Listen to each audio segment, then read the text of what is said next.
Welcome to History Explained, where we illuminate the past to better understand our present. I'm your guide for this weekly journey, 7 days of global change in under 7 minutes. Today is Sunday, June 22, 2025. As we do every Saturday, we turn our focus to military history, not only the battles of the past, but the evolving strategies and confrontations shaping the world right now. This week, military movements and defense decisions offered a window into the power plays of our time, from tense borders to war games and real wars. We begin in Taiwan, where the largest joint Chinese military drill in nearly 2 years unfolded on June 18. Named Joint Sword 2025, the exercise simulated a full blockade of the island, with Chinese warships flanking both coasts and dozens of fighter jets crossing the median line of the Taiwan Strait. Taiwan scrambled its defenses, but the real signal was strategic, not tactical. Beijing is demonstrating its capacity for coercion, not just invasion. It's a form of pressure that mirrors Cold War-era containment strategies, except now, the flashpoint is digital, economic, and global. In Ukraine, the battlefield in Donetsk saw a major tactical shift. On June 20th, Ukrainian forces launched coordinated drone and artillery strikes that reportedly disrupted a key Russian supply hub near Horlivka. Western analysts say this marks the first successful application of Ukraine's new AI-assisted targeting system, funded in part by NATO Defense Research. While still unconfirmed by Russian sources, the move underscores a growing trend: warfare increasingly guided by algorithm, not just instinct. It echoes the evolution from trench warfare to precision-guided munitions in the 1990s, another technological leap redefining the rules of engagement.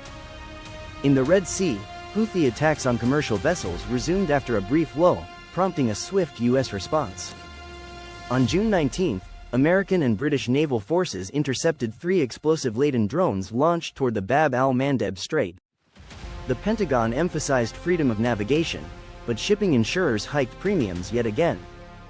It's a low-intensity conflict with high-stakes implications, evoking earlier maritime flashpoints like the Strait of Hormuz during the Iran-Iraq War.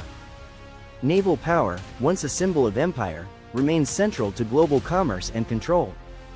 Meanwhile, in South Korea, military officials announced on June 21 that they successfully tested their indigenous Blue Arrow air defense system, a direct response to North Korea's growing missile arsenal.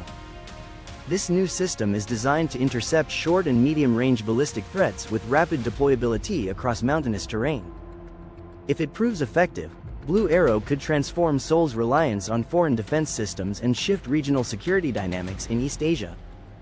And in Germany, NATO troops concluded Exercise Iron Shield, a 10-day multinational drill centered around urban warfare and civilian evacuation under hybrid threat conditions. With 40,000 troops from over a dozen member states participating, the exercise was the largest in Europe this year. For NATO, the message is deterrence. For observers, it's a return to alliance-centric training unseen since the Cold War.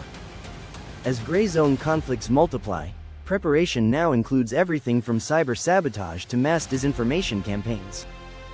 From drone swarms to disputed seas, from test ranges to frontline trenches, this week reminded us that military history is never confined to the past. It unfolds in maneuvers and doctrines, in innovation and escalation. And it asks the same timeless question: who holds the advantage, and for how long? Thank you for joining us for this week's episode of Military History. If today's insights sharpened your understanding of the strategic chessboard, be sure to subscribe, share, and tell us in the comments which of these developments feels most like a turning point, and why. Up next, our Sunday episode, where we highlight inventions and innovations that continue to reshape our civilization. Until then, I'm your guide for History Explained, where understanding yesterday is the key to navigating tomorrow.